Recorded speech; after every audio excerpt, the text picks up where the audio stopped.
Hi friends, இன்றைக்கி நம்ம என்ன பார்க்க போகிறோம் அப்படின்னாக்கா பட்டா சிட்டா எப்படி ஆன்லைனில் டவுன்லோட் பண்ணுறது அப்படின்னு தான் பார்க்க போகிறோம். அதுக்கு முன்னாடி என்னுடைய சேனலை சப்ஸ்கிரைப் பண்ணலை அப்படின்னாக்கா சப்ஸ்கிரைப் பண்ணி வச்சுக்கோங்க. நம்ம ஆல்ரெடி பட்டா சிட்டா எப்படி டவுன்லோட் பண்ணுறது அப்படின்னு ஒரு வீடியோ போட்டிருப்போம். இது கிளிப் அப்படின்ற வெப்சைட்டில் எப்படி பட்டா சிட்டா டவுன்லோட் பண்ணுறது அப்படின்னு பார்க்கலாம். அதுக்கு ஒரு ப்ரௌசர் ஓப்பன் பண்ணிக்கோங்க. அதில் கிளிப் அப்படின்னு டைப் பண்ணி ஓகே கொடுங்க. இதுதான் அதுக்கான வெப்சைட். இதில் நில சம்பந்தமான எல்லா சர்வீஸும் பண்ணிக்கலாம்.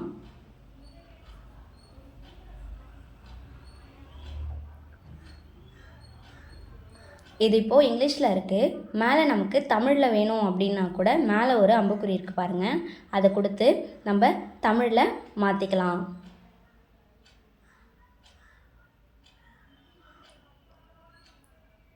இப்போ வாங்க பட்டா சிட்டா எப்படி டவுன்லோட் பண்ணுறது அப்படின்னு பார்க்கலாம். அதுக்கு ஃபஸ்ட்டு ஒரு ஆப்ஷன் இருக்குது பாருங்கள், அதை கிளிக் பண்ணுங்கள்.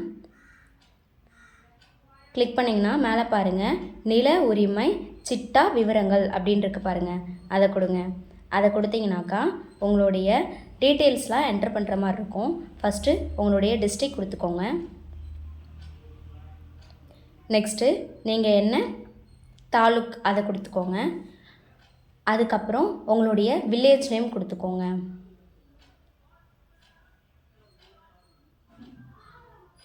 கொடுத்துட்டு கீழே பட்டா எண் ஆல்ரெடி செலக்ட் ஆகிருக்கும். நீங்கள் உங்களுடைய பட்டா எண் மட்டும் கொடுத்துக்கோங்க. கொடுத்துட்டு கீழே கேப்சா என்டர் பண்ணிக்கோங்க. கேப்சா தப்பு இல்லாமல் அதில் இருக்கிற மாதிரியே என்டர் பண்ணிக்கோங்க. என்டர் பண்ணிவிட்டு கீழே சமர்ப்பி இருக்க பாருங்கள், அதை கொடுத்தீங்க அப்படின்னாக்கா உங்களுடைய பட்டா இப்படி தான் ஷோ ஆகும். கீழே ஒரு பாக்ஸ் இருக்குது பாருங்கள், அச்சு சிட்டா விவரம், அதை கொடுத்தீங்க அப்படின்னாக்கா நார்மலாக ஒரு பட்டா எப்படி இருக்குமோ அதே மாதிரி ஷோ ஆகும். இதை நீங்கள் கீழே பிரிண்ட் அப்படின்னு ஒரு ஆப்ஷன் இருக்கும், அதை கொடுத்து பிரிண்ட்டும் போட்டுக்கலாம். ஓகே ஃப்ரெண்ட்ஸ், இப்படி தான் ஆன்லைனில் பட்டா சிட்டா டவுன்லோட் பண்ணணும். இந்த வீடியோ உங்களுக்கு யூஸ்ஃபுல்லாக இருக்கும் அப்படின்னு நம்புகிறேன். இதை மாதிரி ஆன்லைன் சம்மந்தமான வீடியோ பார்க்கணும் அப்படின்னாக்கா என்னுடைய சேனலை சப்ஸ்கிரைப் பண்ணி வச்சுக்கோங்க. தேங்க்யூ.